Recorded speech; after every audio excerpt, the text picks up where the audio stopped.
Today's video will demonstrate the template method design pattern. Hello, I'm James Helfrich. There are three types of algorithm abstraction design patterns: the strategy, the template method, and the decorator. This video will define and show examples of the template method design pattern. There are three types of algorithm abstraction design patterns. The first is the strategy, the second one is the template method, and the third is the decorator. Today, we're going to talk about the template method, which is to define common steps in an algorithm and allowing subclasses to decide what the steps mean. The template method consists of four parts. The first is the client, the second is the template method itself, the third is the abstract template class, and the last is the concrete template.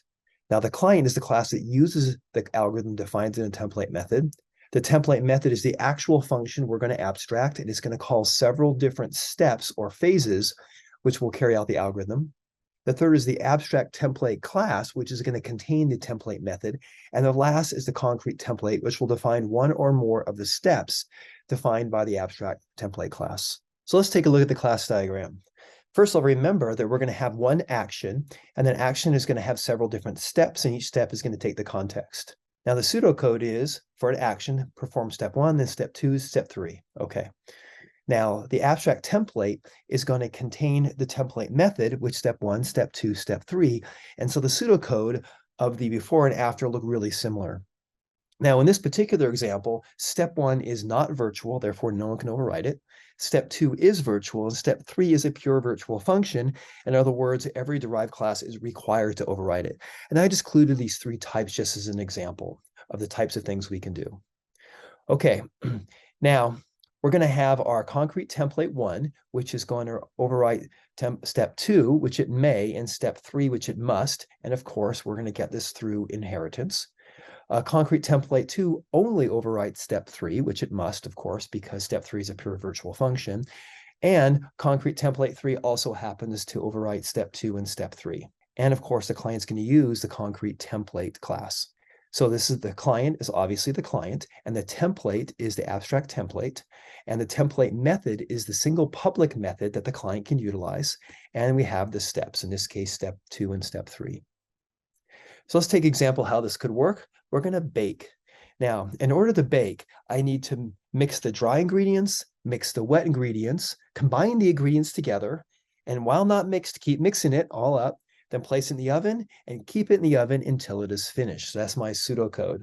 And this is going to consist of several different functions. So bake is going to first have mix dry, then mix wet, and then combine, and then mix all those ingredients together and place in oven. And I got to know, of course, if I'm finished, and I have to be able to wait. So these are all the different functions associated with baking.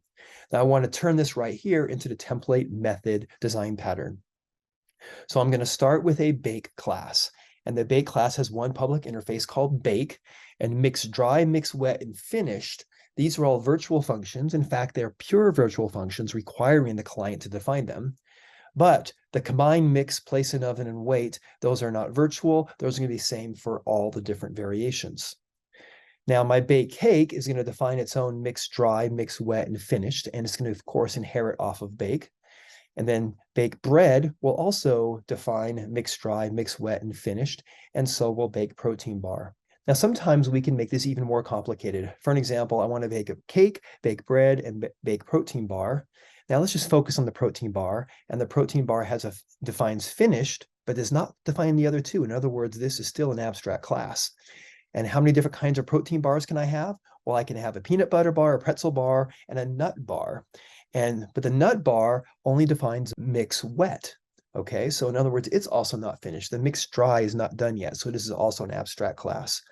And how many different kinds of nut bars are there? Well, we have an almond bar, a pumpkin seed bar, and a granola bar. And these guys are only going to define their mix dry. And they're all these different types of nut bars, almond, pumpkin, and granola, are going to share the same mix wet from baked nut and the same finished from all the other protein bars. And of course, bake is going to have a bunch of other things as well. And this way, I'm going to remove any duplication. If there is something that's common between a collection of different types of baking, it's probably going to be in one of the base classes. So here's another example. A bank account is updated in 3 steps. Apply any transactions added since the last balance, compute interest, and apply any market corrections. Let's take a look at how we're going to solve this problem.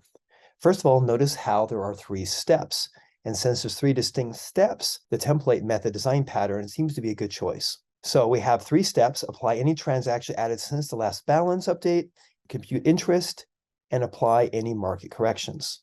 So I'm going to have account update, and I'm going to have those 3 steps: add transactions, compute interest, and market corrections. And I'm going to put all these guys in a single class called account update.